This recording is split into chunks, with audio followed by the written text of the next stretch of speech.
Alleluia, Alleluia,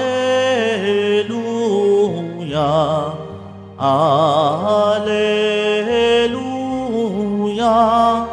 Alleluia.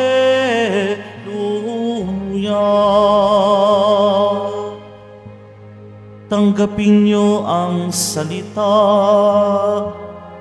na di sa tao nagmula, kundi sa Diyos na dakila. Alleluia, Alleluia, Alleluia, Alleluia.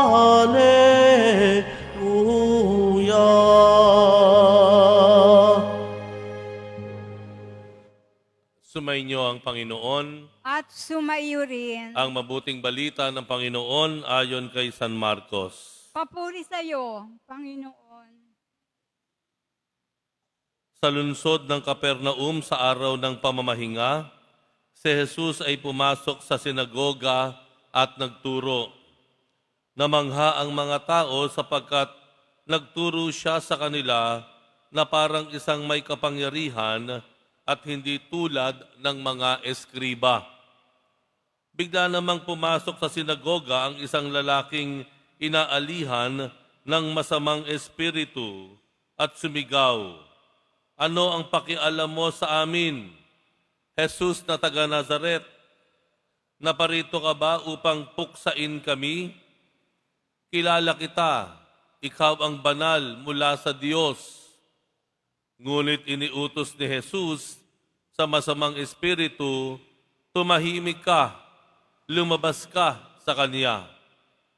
Pinapangisay ng masamang espiritu ang tao at sumisigaw na lumabas. Nang gilalas ang lahat, kaya't sila'y nagtanungan, "Ano ito? Bagong aral?" Nauutusan niya pati ang masamang espiritu. At sinunod naman siya, at mabilis na kumalat sa buong Galilea ang balita tungkol kay Jesus. Ang mabuting balita ng Panginoon. Pinupuri ka namin, Panginoong Hesukristo. Magsiupo muna po ang lahat.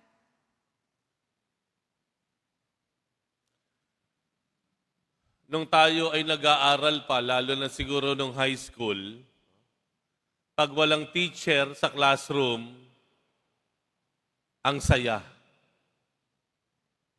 Nakakatayo ka, ikot-ikot ka, batuhan, laro, ingay. No?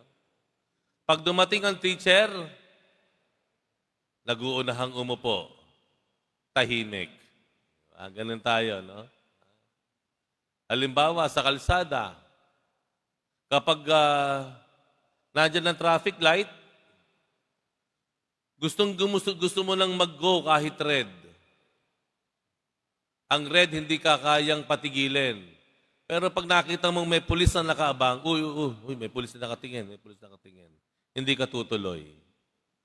Hanggat mayroong nagbabantay, ika nga, ay hindi ka basta makagagawa ng gusto mo.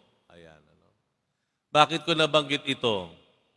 Dahil sa Ebanghelyo, ang isang katangian ng masamang espiritu na nagsalita doon habang siya inaalihan niya yung isang lalaki, ay tila natakot dahil doon sa presensya ni Jesus. Si Jesus ay nangangaral lamang sa sinagoga kung bakit yung demonyo, yung masamang espiritu na naroon sa isang lalaki ay nagsisigaw.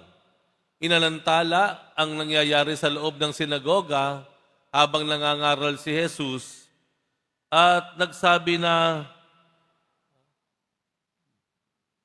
"Ano ang pakialam mo sa amin, Jesus na taga Nazaret? Ano ang pakialam mo sa amin?" sa makatuwid yung presensya ni Jesus ang naging hadlang sa gawain ng masama. Ang presensya ng Diyos naging hadlang sa gawain ng masama, ng masamang espiritu. Pero tingnan niyo yung sumunod na sinabi niya, naparito ka ba upang puksain kami? Kilala kita, ikaw ang banal mula sa Diyos. Ibig sabihin po, minsan, yung presensya ng Diyos sa buhay natin ay tila nagiging banta sa kaligayahan natin. Ulitin ko po. Minsan yung pagiging relihiyoso, akala natin magiging malungkot na tayo. Dahil ang akala natin, ang Diyos laging naririto sa buhay natin para ipulis tayo, para puksain yung ating kaligayahan. Ang akala natin, ang Diyos hadlang sa ating kaligayahan. Yun ang akala natin. At yun ay masasalamin natin dun sa mga salita ng masamang espiritu. Naparito ka ba para puksain kami? Kilala ka namin, ikaw ang banal mula sa Diyos. Aminin natin, minsan ganoon. Kaya yung iba, ayaw mo na magsimba. Bakit?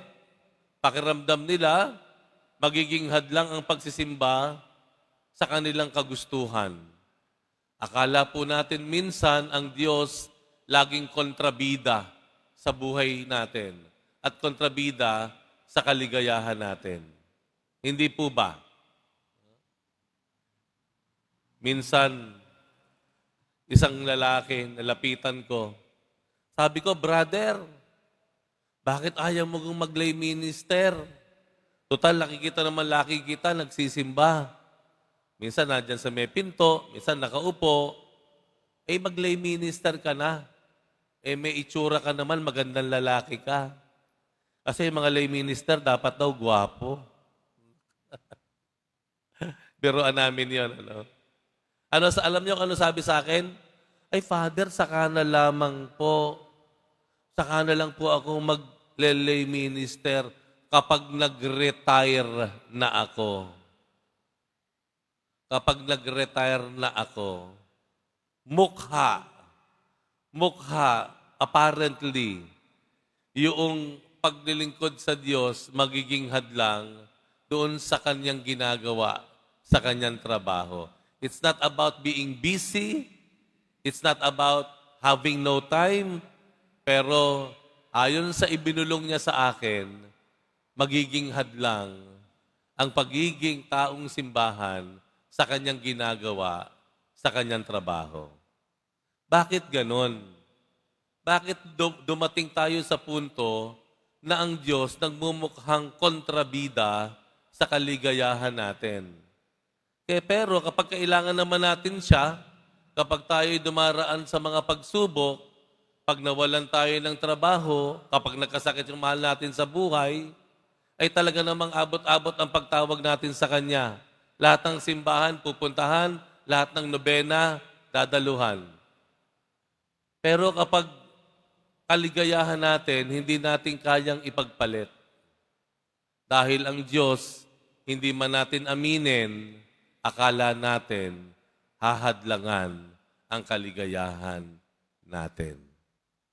Gayunpaman, napatunayan na rin po natin sa buhay natin na kapag tayo ay sumuko sa Diyos, kapag hinayaan natin ang Diyos ang manguna sa lahat ng ating ginagawa, kapag sumikap tayong sumunod sa Kanyang tagubilin, ayon sa ating karanasan, ang kaligayahan ay lalakipan pa ng kapayapaan.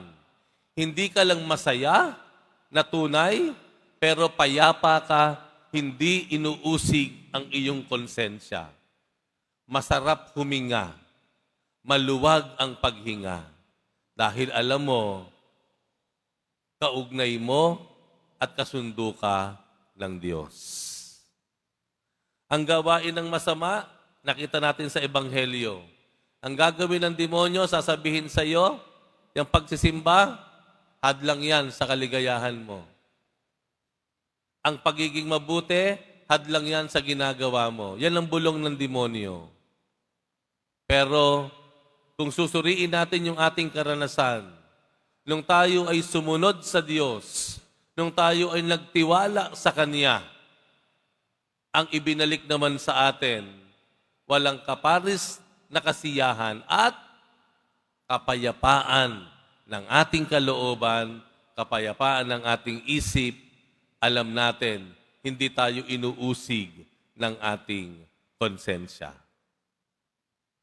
Ang hangarin ng Diyos ay ang kaligayahan natin. Wala na siyang hinangad kung hindi ang kaligayahan natin. Kailangan lang nating ipagkatiwala sa Kanya ang lahat.